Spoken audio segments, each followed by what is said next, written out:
Hola a todos, bienvenidos a la sesión y cápsula número 7 de la materia de álgebra lineal dentro del marco de las actividades de la licenciatura en ingeniería civil.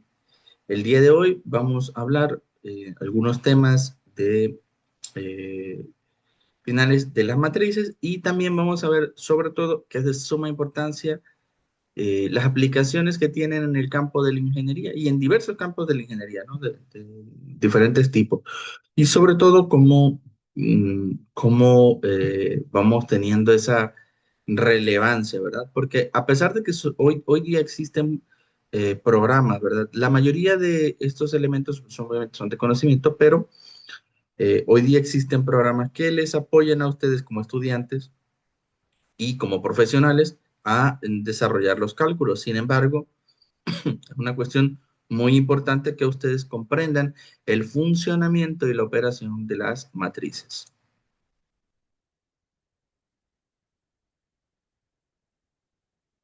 Muy bien. Continuando entonces con esta cápsula, vamos a hablar de algo que se llama la partición de matrices, que es un tema, digamos, opcional, es decir, no hay necesidad de partir todas las matrices. ¿Cuándo se decide partir una matriz? En términos prácticos, se decide partir una matriz cuando una matriz representa más de una variable y nosotros necesitamos, o más, o áreas, y nosotros necesitamos aislar algo en específico para su análisis. Y bueno, si comenzamos con una matriz A con entradas A y J de M por N, es decir, de M filas por N columnas, y eliminamos algunas filas o renglones o columnas, pero no todos, obtendremos una submatriz de A, es decir, una matriz más pequeña, reducida o tal vez podríamos decir hasta concentrada, que tenga algunos elementos de A que sean de interés para nosotros. Veamos este ejemplo. Si nosotros tenemos la matriz A que tiene 3 filas por 4 columnas, pero decidimos eliminar la segunda fila porque resulta que esta fila correspondía a entradas equivocadas o bien a entradas si vemos que cada fila represente un área, ¿verdad? Vamos a suponer el área A, el área B, el área C. Y eliminamos la tercera columna porque esto, por ejemplo, vamos a llamar que esto sea un producto uno, un producto 2, un producto 3 y un producto 4. Si el producto 3 no es de nuestro interés porque se descontinuó y no nos interesa saber el rendimiento en el área B, en ese sentido, disculpen, en ese sentido podremos entender entonces que no necesitaremos todos los datos de la matriz, ¿verdad? Lo que va a llevar a una reducción. ¿Cuál es la reducción? Vamos a quitar una fila, que en este caso es la segunda, y una columna, que en este caso es la tercera, cambiando de una matriz de 3 por 4 a una submatriz, que a veces se pone como SA, que esta submatriz es una submatriz de 2 por 3.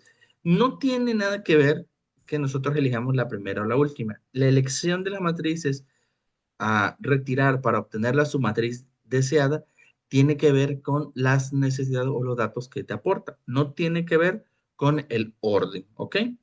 Entonces, esto de hecho es la base bajo la que funcionan los filtros de la mayoría de las aplicaciones para usarse.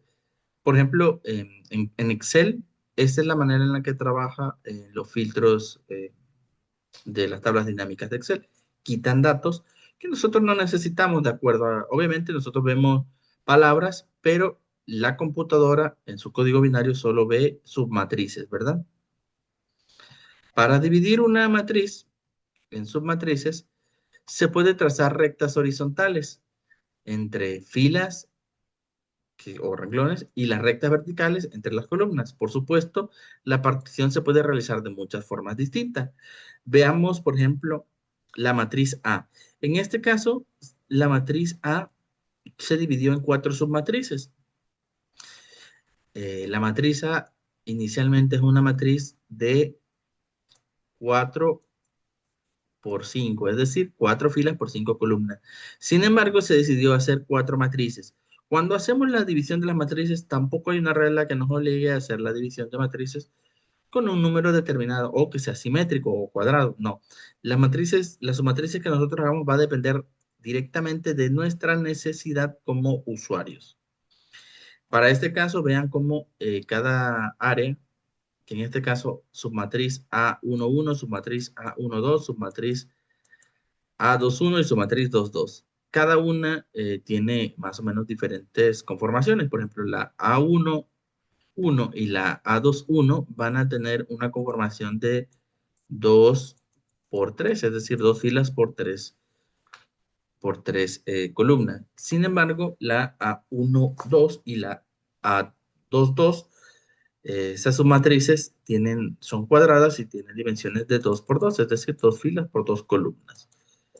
Bien, ¿por qué? Bueno, tal vez por la conveniencia que le dio a la persona que necesitaba los datos particulares.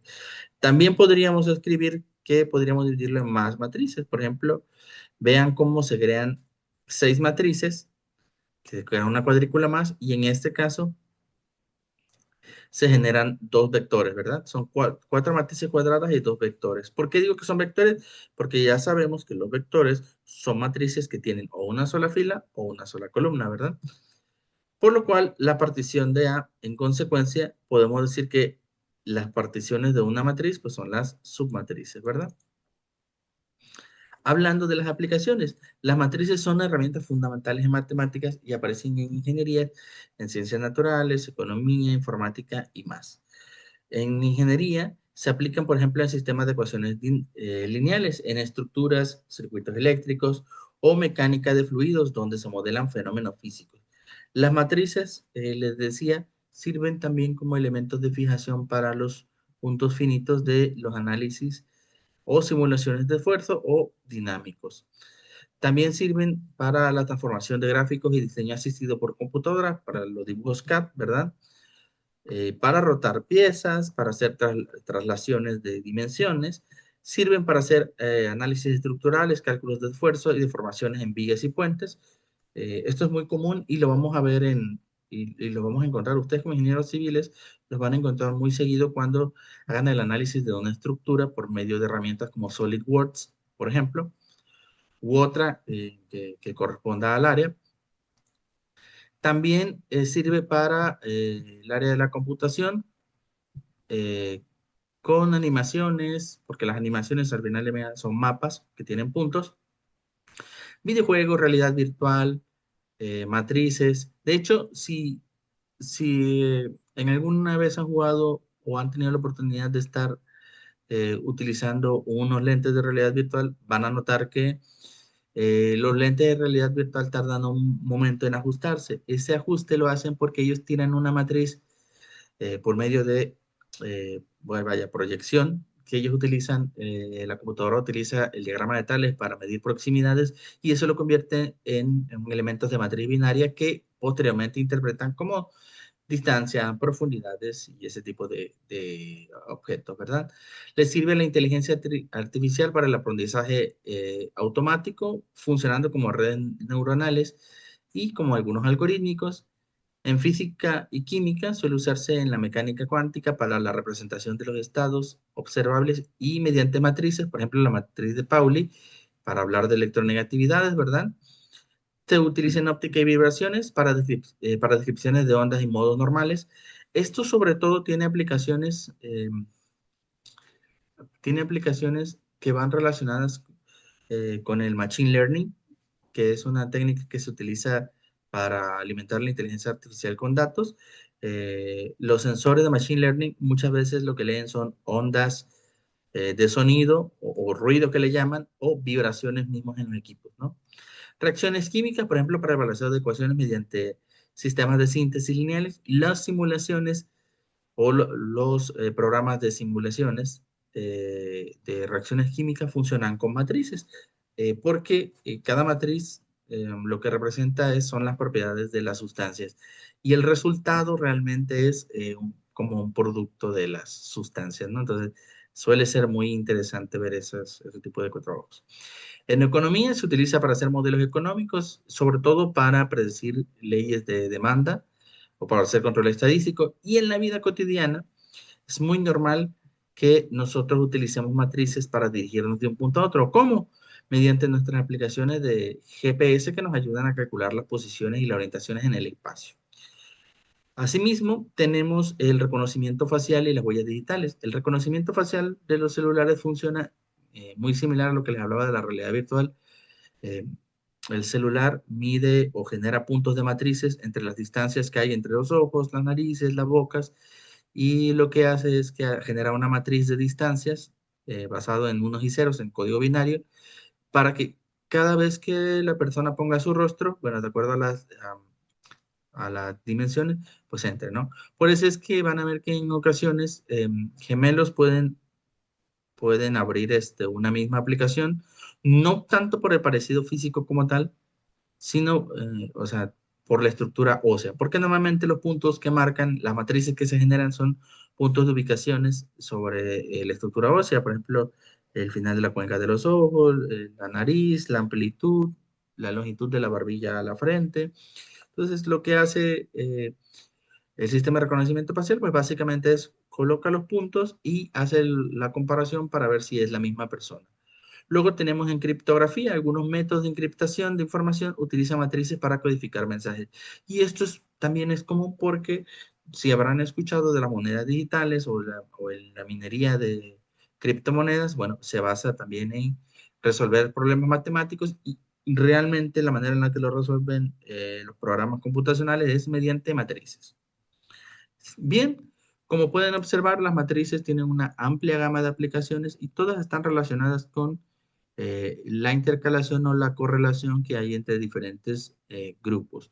Las matrices realmente pueden aplicarse incluso a una tabla sencilla, siempre y cuando se cumplan las condiciones o se entienda bien el protocolo de operación que se va a seguir para obtener los resultados deseados. Bien, hasta aquí con la cápsula eh, de esta sesión y nos vemos en la siguiente cápsula.